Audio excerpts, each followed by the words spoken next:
Arema FC berkontribusi kepada timnas Indonesia untuk persiapan Piala Asia 2023 di Qatar. Satu pemainnya, yakni Arhan Fikri masuk daftar panggil untuk pemusatan latihan di Turki sejak tanggal 20 Desember tahun 2023 hingga tanggal 6 Januari tahun 2024. Namun sebelum daftar 29 pemain dirilis PSSI, beredar daftar panggil timnas Indonesia dengan jumlah pemain yang lebih banyak, yakni 45 pemain.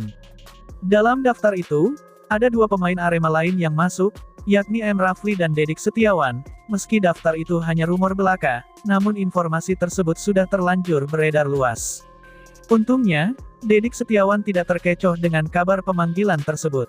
Tentang daftar panggil yang berisi lebih dari 40 pemain itu ya. Sejak awal saya tidak percaya, karena bukan dari sumber resmi PSSI, kata Dedik Setiawan. Dedik Setiawan tidak kecewa namanya tak masuk di skuad Piala Asia di Qatar, apalagi persaingan lini depan timnas Indonesia kini lebih ketat. Ada nama Ramadan Sananta, Dimas Drajat, Rafael Struik, Hoki Caraka, dan Dendi Sulistiawan. Meski tak mendapat panggilan timnas Indonesia, performa Dedik mulai membaik di BRI Liga 1. Belakangan dia rajin mencetak gol untuk Arema. Sudah 6 gol berhasil dicetaknya. Jumlah gol itu lebih banyak dari yang dicetak Hoki Caraka, Dendi Sulistiawan dan Dimas Drajat. Dari barisan penyerang timnas Indonesia, Dedik hanya kalah dari Ramadan Sananta yang mengoleksi 7 gol. Namun demikian, Dedik tidak ingin jumawa. Dia percaya pelatih timnas Indonesia, Shin Tae-yong lebih paham kebutuhan pemain untuk Piala Asia nanti. Inilah 5 pemain Arema yang paling sering buang-buang peluang di Liga 1 2023-2024 hingga pekan 23. Parameternya bisa dilihat dari data shot off target alias tembakan melenceng si pemain. Sepanjang 23 pertandingan, penggawa Arema telah melepaskan 261 tembakan. Ada 101 tembakan di antaranya mengarah ke gawang lawan sesuai target. Dari total tembakan itu, 90 tembakan di antaranya melenceng atau tak mengarah ke gawang lawan. Sisanya, ada 70 tembakan pemain Arema yang diblok oleh pemain tim lawan. Ariel Lucero menjadi pemain Arema yang paling sering melepaskan tembakan melenceng dari gawang yang ditargetkan. Gelandang asal Argentina itu tercatat melepaskan 14 tembakan yang melenceng, meski ada 13 tembakan yang mengarah ke gawang. Dendi Santoso menjadi satu-satunya pemain Arema yang pernah melepaskan tembakan, rapi tak pernah melenceng, atau tepat sasaran. Pemain sayap asli Malang itu tercatat hanya sekali melepaskan tembakan. Ariel Lucero, 14 melenceng, 13 akurat. Charles Rafael, 13 melenceng, 11 akurat. Dedik Setiawan, 12 melenceng, 16 akurat.